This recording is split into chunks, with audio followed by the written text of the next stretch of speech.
In this video, we're going to go through the process of using beginning mixer techniques and how to make your mixes not only sound better, but work better.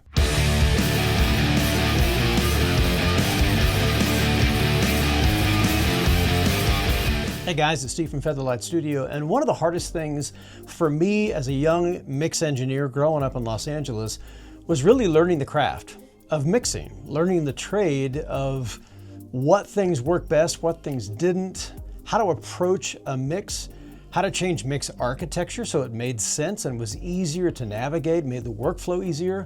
So those things were really difficult for me to learn when I was just starting out. And I was fortunate enough to be able to work in some fantastic studios, when I was just starting in my mixing career and in my recording career. So I got to work in some really impressive world-class studios, and I was very fortunate, but the landscape has changed a lot. And so in this video, I really want to go over some beginning mixer techniques and mixing production styles and how to arrange your work and your workflow to make sense. One of the very first things we need to address when we start talking about mixing in production is your mixing environment. The environment that you mix in has everything to do with the way your stuff is going to sound later. If you're mixing in a highly reflective environment like a bedroom, or a kitchen or something with really highly reflective walls and surfaces and things like that, then your mix is going to be skewed because of that.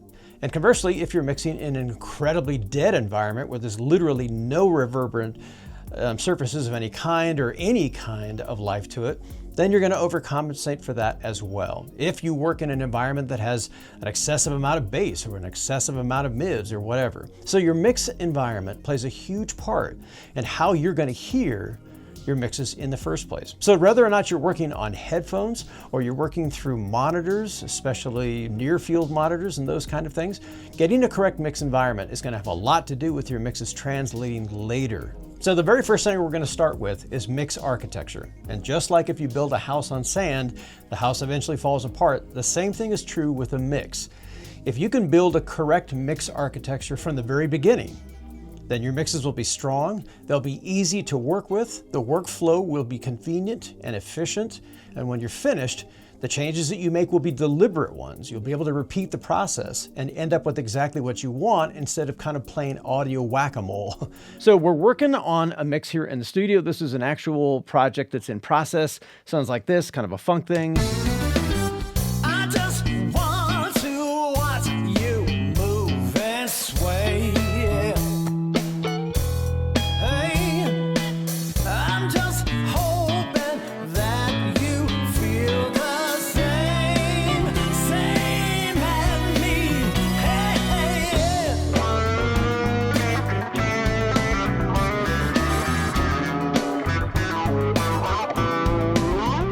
We're working inside of Cubase here, and this is the project view. So let's jump over to the full-size console view so we can find out a little bit more about how mix architecture actually works. In our mix architecture, the most basic kind of mix architecture is we have inputs over here. This is just showing us the inputs on our audio interface. If you have a large one, you'll see more. We have tracks over here in the middle, and we have buses and groups on the right-hand side. Now, we've talked a lot about buses and groups so far, and I've done a complete series of videos on these. I'll leave them in the links below. But in their most basic sense, groups and buses are effectively the same thing. They're a collection of something. In this case, in our mixer, they're a collection of audio tracks. It is important to understand that there are two kinds of buses or groups. The first type are buses and groups where 100% of its audio is represented, and a bus or a group where only a percentage of its audio is represented. These are often known as aux buses and more commonly known as effects buses. For the first type of bus, all the tracks that are routed to that bus via the mix console's routing control, so either up here at the top or the direct routing feature, when they go to the bus that they're assigned to, you'll hear 100% of that audio. But for the second kind of bus, often referred to as an effects bus or aux bus that has effects on it, you're only going to hear a percentage of the audio going to it. And that's because you don't route them, you actually send audio via a send instead. And these commonly have reverbs and delays on them. Cubase makes it very easy and intuitive to change your mix architecture at any time with what are known as zones. So if we look over here, we have our left-hand inspector area over here. It has 3 tabs at the top: visibility, history, and snapshots, and tabs at the bottom: channel and zones. Zones are where we can change our position of any of our inputs, tracks, and buses at any time. So for example, right now, we have our drums bus over here on the right-hand side. If you'll notice over here, each one of the tracks and buses and inputs have 3 little dots to the left of them.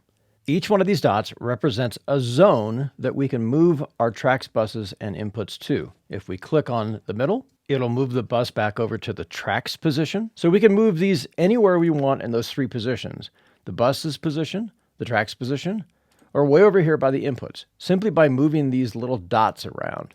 And this makes it instant to change our mix architecture. If we never organized our project into different categories, meaning buses and groups, and just left everything as tracks, our project would be a giant jumbled mess, kind of like a pile of laundry on the floor.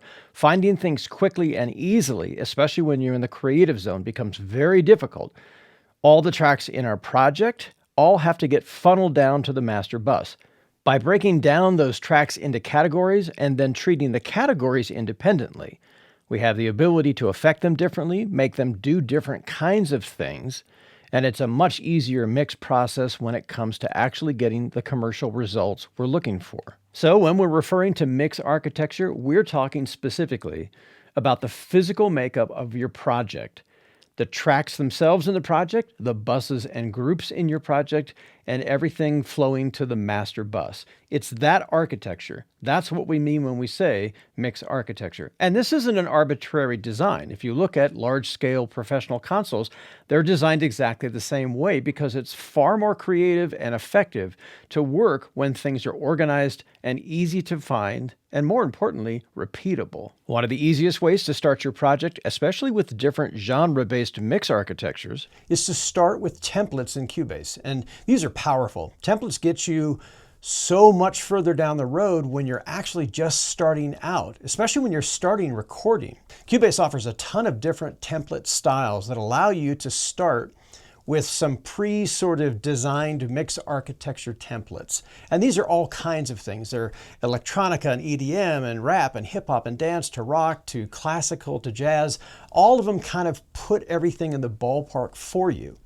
And that's a really powerful advantage. But more importantly, you can build your own templates, which means if you work in a specific genre a lot, you can actually build templates from your projects. It's easy to do, and I have specific videos, which I'll put in the link below, that deal with just making templates correctly, because there's a bit of a process to it, but once you understand it, it's quick and it's easy, and it is by far and away the fastest way to begin a project. Or even if you're doing entire drum sets like this. So all these mics, all these different positions, all these different inputs. Cubase makes this process really simple and streamlined by the use of templates. So you can set up the most complex setup you can even imagine and recall it instantly and get back to it. So it doesn't matter whether you're doing just single vocals or you're doing a complete drum setup just like this.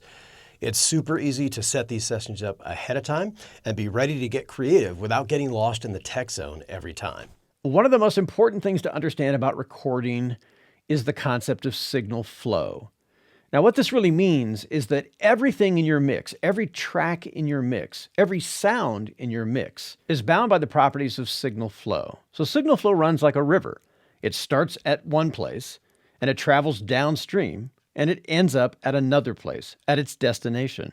So in our DAW, just like an actual analog mixer, the signal comes in the inputs, travels down to the EQ, it goes to the inserts, and then from there travels to the channel strip, and then the sends, and then down through the channel, including the pans and the fader level positions. This is also where the concept of pre and post come into play. You've probably heard that expression before in mixing.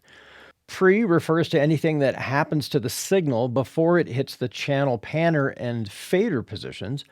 And post meaning anything that happens to the signal after the panner and fader positions on the channel. Cubase makes changing the position of your plugins into the pre or post position very easy to do by these controls, and the choices that you make here will change the signal flow, meaning the channel level of your track will change the plugin's behavior if it's in the post position versus the pre. So we're going to start with the bass track here. So let's listen to what the bass track sounds like.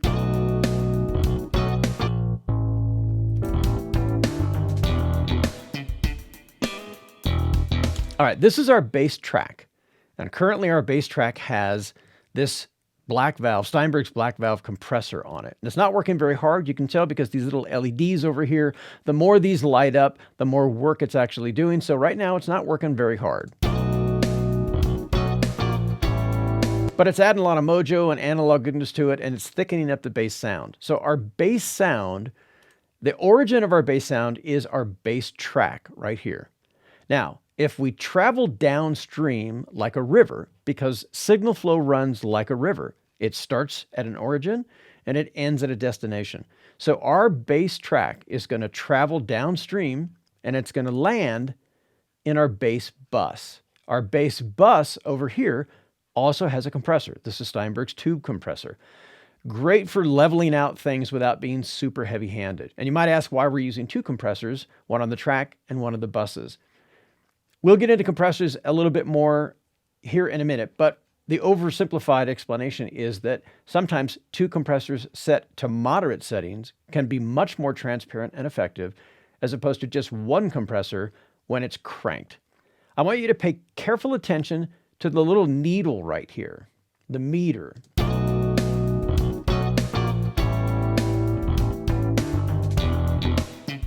All right, so it's not doing a whole lot here. The farther to the left it goes, the more it's actually compressing.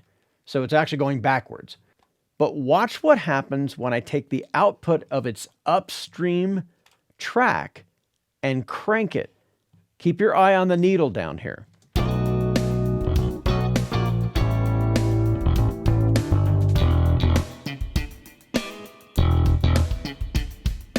You'll notice the bass didn't get a whole lot louder, even though we turned this up to an amazingly loud level. We're way over the meter here on the black valve compressor, and we're way over the meter here on the tube compressor. However, the bass didn't get a lot louder, and there's a really important reason for that.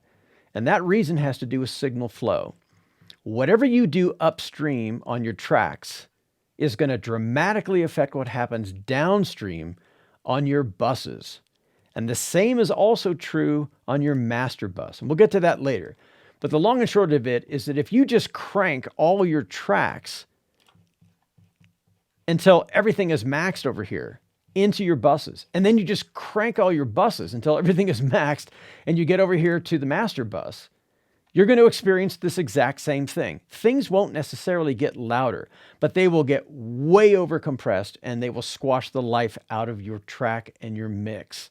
So this is why signal flow is so important. What you do upstream dramatically affects what you do downstream, especially when there's things like dynamic effects on those tracks up here and on those buses down here. The next most important and probably helpful concept in beginning mixing is the concept of gain staging. If you understand how gain staging works, I promise you your mixes overall will sound better no matter what. And much like signal flow, because the two are related, signal flow starts at one place and it ends up in another. Along that journey, you're going to encounter gain staging. So let's take a listen to our bass track here. So we have the EQ up here, and then we have the compressor right here. What we do to the EQ is going to affect the compressor because it's upstream. We learned that in signal flow. But watch what happens when we apply excessive amounts of EQ.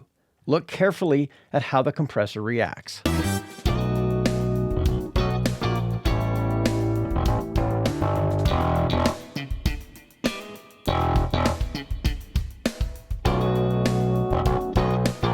All right, now that may or may not be the sound that we're after, obviously, by cranking something with that extreme amount of EQ. But what we see is that we've actually overdriven the input of the compressor and the output, in fact, because we've sent so much more amplitude downstream into the compressor.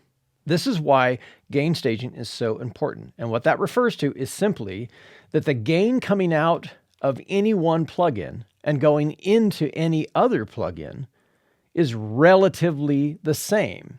And that's referred to as unity, meaning whatever comes in the front door of the EQ goes out at the same level. So if you were to crank it that much, you're going to have to bring the overall output down considerably to make sure that the overall output of the EQ is the same as it comes in. And that concept of maintaining that relationship between what comes in the plugin and what goes out the plugin is known as gain staging. Of course, there's exceptions to every mixing rule, but keeping your plugin inputs and outputs as close to unity will give you the most repeatable and predictable plugin behavior.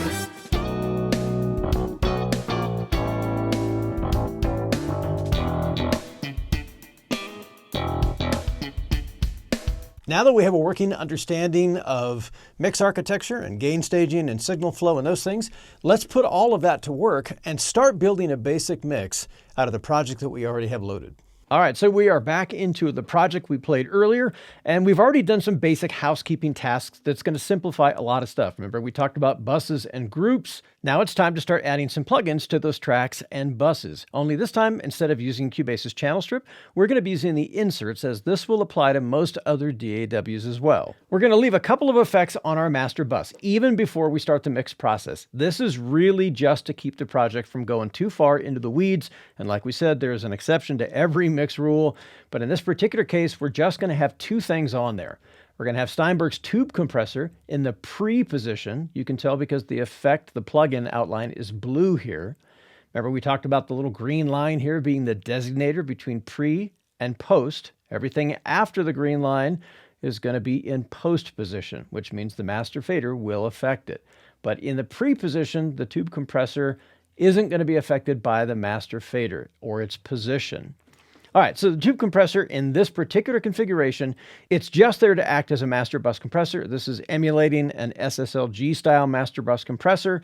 If you have one of those, you can use it. That's great, but we're trying to use all Steinberg effects here because those are the ones that are going to most likely be included in your copy of Cubase. So we're using the tube compressor just to help glue things together. We're going to choose the AM Master Bus preset, and these are pretty subtle settings designed to sit on the master bus and just help glue things together and give the entire mix some body and shape. And we want to use our input knob here to make sure that the gain reduction needle never goes really below about -2 or 3 dB of reduction. And in the post position, we're going to put a limiter. The limiter is going to have very, very subtle settings. It's just under 0 dB, a fairly quick release.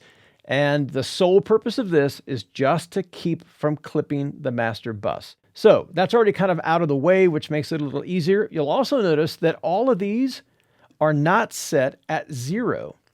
If you look carefully, they're actually quite a ways down. They're like -5 and even a bit more than our 0 dB set at our master fader here on our tube bus or our master bus. There's a very good reason for that, and that's just to leave us some headroom in the mixing process so we don't end up with everything slamming into the master bus and having nowhere left to go. Hey guys, thanks for hanging out with me today, and stay tuned for part 2 of this beginning mixer series in Cubase. On that one, we're going to cover a lot more technical details about how to get our mix all the way to the finish line. So if you learned something more, if this was helpful in any way, please hit the subscription and notification bells. It helps keep a channel like this going, and it helps me make more videos like this. Stay safe, be creative, add something creative to the world. I could really use it. Take care. We'll catch you guys in the next video.